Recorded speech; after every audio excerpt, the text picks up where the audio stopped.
주안의 만나 3월 14일 금요일 묵상을 함께 나오도록 하겠습니다. 오늘 말씀은 누가복음 11장 27절에서 36절까지의 말씀으로요. 하나님의 말씀을 듣고 지키는 자가 복이 있다라고 하는 제목으로 함께 묵상을 나누도록 하겠습니다. 오늘 본문에서는 복에 대해서 말씀을 하십니다.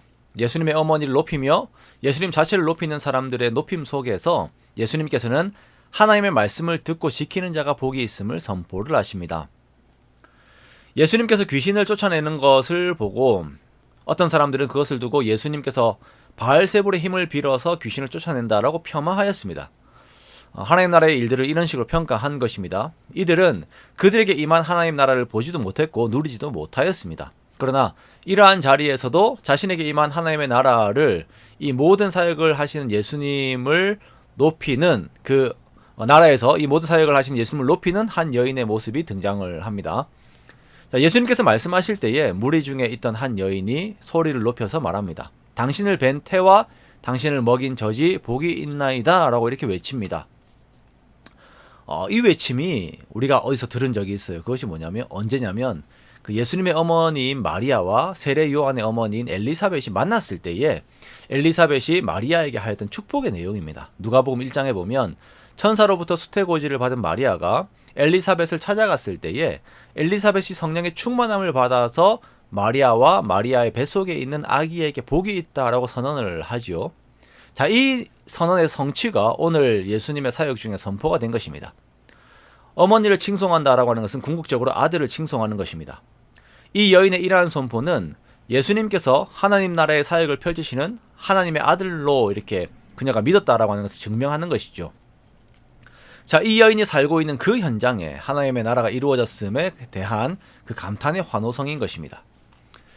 참으로 아름다운 모습입니다. 하나님께서 그들 가운데 함께 하시고 하나님의 나라가 이루어졌고 자신들이 하나님께 속하였음을 알면서 예수님을 높이는 이 모습은 참으로 아름다운 내용입니다. 그런데 여기에서 예수님께서는 오히려 이제 복이 있는 자가 또 다른 존재들이 있다라고 이렇게 말씀을 하시는데요.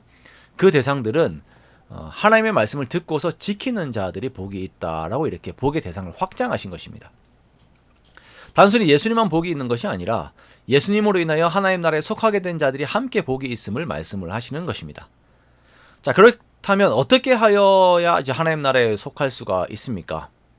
그것은 예수님을 구주로 영접하는 것입니다. 하지만 우리가 어제 본문에서도 보았듯이 사람들이 계속 예수님을 거부해요. 그러면서 또 다르게는 하늘로부터 오는 표적을 구합니다. 또 다른 표적 보여주십시오. 하늘로부터 또 다른 표적을 보여주세요. 이렇게 이야기를 하고 있는 것이죠. 자, 하늘로부터 오는 표적을 구하는 이들에게 예수님께서는 요나의 표적 밖에는 보일 것이 없다라고 말씀을 하십니다. 요나의 표적이라고 하는 것은 요나가 니느웨 사람들에게 하나님의 말씀을 전하였을 때에 니느웨 사람들이 정말 그 말씀을 하나님의 말씀으로 받은 것을 말합니다. 그래서 니느웨 사람들은 회개를 하였죠. 말씀에 반응하여서 회개를 하였습니다. 자, 예수님께서도 마찬가지입니다. 예수님의 말씀과 모든 사역들이 하나님으로부터 온 것임을 믿을 때에 그 믿는 자들이 하나님께 속한 자가 되는 것입니다. 또한 예수님께서는 그 권위에 대해서 말씀을 하시면서 솔로몬의 예도 함께 드십니다. 남방 여왕이 솔로몬의 지혜로운 말을 듣기 위해서 땅끝에서 왔습니다. 그런데 예수님은 솔로몬보다 크신 분이십니다. 그러므로 그 예수님의 말씀, 그 권위 있고 지혜로운 진리의 말씀을 이제 사람들이 들어야 하는 것이에요. 듣고 믿는 자들이 하나님께 속한 자가 되는 것입니다. 예수님 당시의 세대가 말씀에 반응을 하지 않고 응답을 하지 않습니다. 소수의 사람들만 그렇게 할 뿐입니다. 그러면서 표적을 보여달라 이렇게 하는 것이죠. 우리들이 신앙생활을 하면서 어떤 표적, 이적들을 바랍니다. 분명히 우리가 필요해요. 하지만 그것이 나를 위한, 그냥 내가 감동하고 내가 놀랍게 여길 만한 무언가가 이루어지기를 바라는 마음들로만 채워져 있다면 조금 이제 문제가 있는 것입니다. 그렇게 나의 감정과 나의 어떤 놀람에 합당한 일들이 벌어지면 예수님을 받아들이겠다라고 하는 어떤 제한성 같은 것들 우리가 가질 때들이 있지요. 그런데 예수님께서는 이미 예수님 자신이 하나님이심을 말씀으로 보이셨습니다. 자신이 하나님 나라의 확실한 표적이자 증거이심을 보이셨습니다. 그러므로 하나님 나라의 사람들은 예수님의 말씀을 그대로 듣고 믿고 그 입에서 나오는 하나님의 말씀이 자신의 삶에 들어와 자신이 반응하고 변화되는 것에 자신들의 그 마음이 가 있어야 하는 것입니다. 그러기에 하나님의 말씀을 듣고 지키는 자는 복이 있습니다. 오늘 주님의 말씀처럼 하나님의 말씀을 듣고 지키는 자는 복이 있습니다. 자, 우리가 오늘을 살면서도 예수님이 나의 하나님이 되신다라고 하는 성경의 말씀을 하나님의 말씀으로 받고 그 믿음 안에서의 삶을 살기 원합니다. 여러분, 나의 하나님이 되신다라고 하는 것은 나의 참신이 되신다라는 것입니다. 모든 세상과 나의 모든 삶과 나 자신을 이끌고 계신다, 다스리신다라는 것입니다. 예수님께서 그렇게 하신다는 것을 믿는다는 것이 예수님의 나의 하나님 되신다라고 하는 이 선언입니다.